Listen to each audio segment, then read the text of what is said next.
Another little cool thing that's been added is a visual indicator for when you are being targeted by structures. Normally there's that big gong, that big beep, or whatever you want to call it, that big dong, that basically says you're being targeted by a structure. Now it's slightly different. Well, you still get that gong, but you also get this underneath your character that says, hey, you're being attacked by something. So if you have no sound, you can still tell when that's about to happen.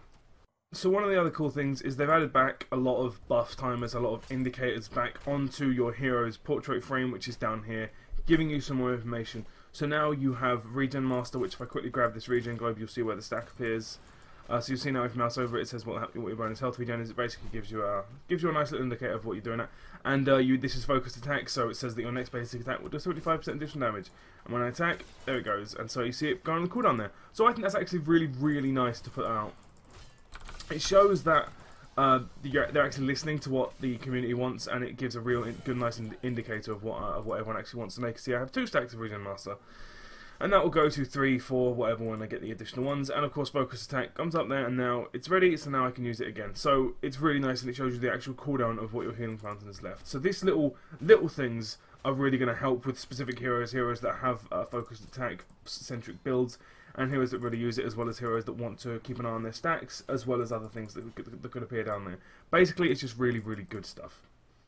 So another new thing is this button here, the Watch with Others button. So basically how this works, as far as I'm aware, is you can now be at a party with someone, and if you both have the replay, you can click Watch with Others, and you'll both be put into the lobby, which is really, really good for when you want to watch replays together, if you want to cast things together, or if you just fancy watching and going over things like coaching and stuff like that.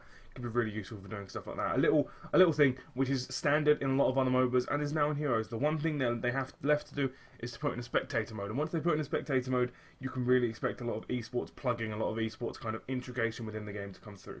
Also, they've revamped the loading screen, so that now on the loading screen, along the left and right edges, you will see the player name, portrait and portrait border, their loading progress, and the selected hero for that game. An interesting small change to Regen Globe mechanics is that now Regen Globes will no longer heal Dragon Knights or Garden Terrors. Instead, they will heal the hero who is currently inside the Dragon Knight or Garden Terror. Battlegrounds have also received a number of updates. Aside from the Tri-Mode update, which I guess kind of counts, the Battlefield of Eternity Immortals have been increased so that they scale a little bit harder into the late game, so that if you get 100-0 at like 20 minutes, it's probably going to be incredibly difficult to kill, and it's going to deal a lot of damage. The Garden Terror Overgrowth, which is the plant pot you could put down which disables structures. Now, the health of that increases as the game goes on, so at 20 minutes again it's going to be quite difficult to kill, and it also, more importantly now, it disables the enemy core, so you can throw that down and then you can dive the core, which you couldn't do before, so that's quite an interesting change. On Infernal Shrines, the Punishers have been slightly changed. Their starting and scaling health has been decreased by 10%, so they are now 10% easier to kill. They now leap to the nearest enemy hero in range rather than one at random, which means it's quite good because that means that you can then coordinate who the Punisher will jump on and where they will jump to. The Skeletal Defenders, the amount you normally have to kill is 30, that has been increased to 40. They will no longer count as minions or mercenaries, so effects that deal bonus damage to those will no longer deal bonus damage to the Skeletal Defenders. And the range at which Skeletal Defenders will detect and attack players has been decreased by 25%, so that means the fight won't happen on such a massively large scale. And last but not least, on Sky Temple, the event in which all 3 temples will activate simultaneously will no longer occur. So as far as the shop goes, there is a few new bundles. They aren't currently available, they aren't currently up for sale in the PTR, but from the patch notes, this is what will be available. They are the Apothecary Marauders bundle, which of course is this bundle here, which is the new hero and the new skin.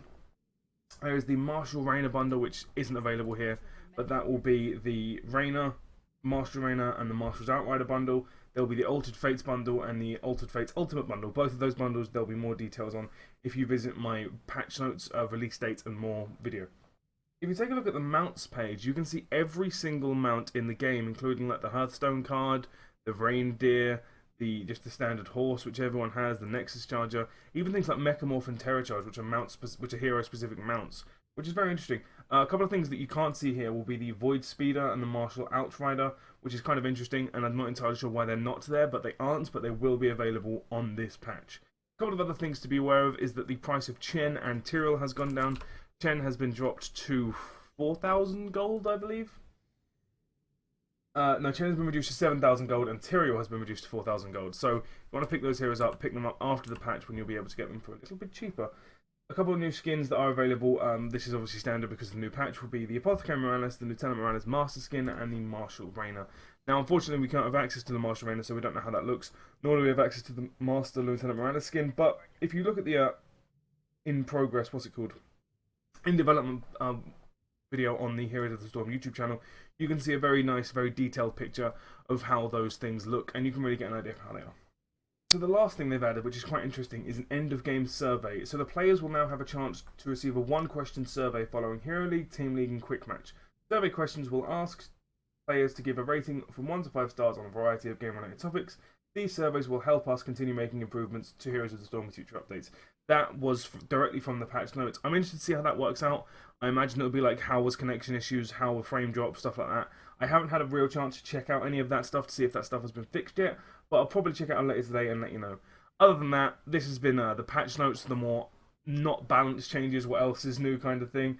I have been Mr. G, and I'll see you next time.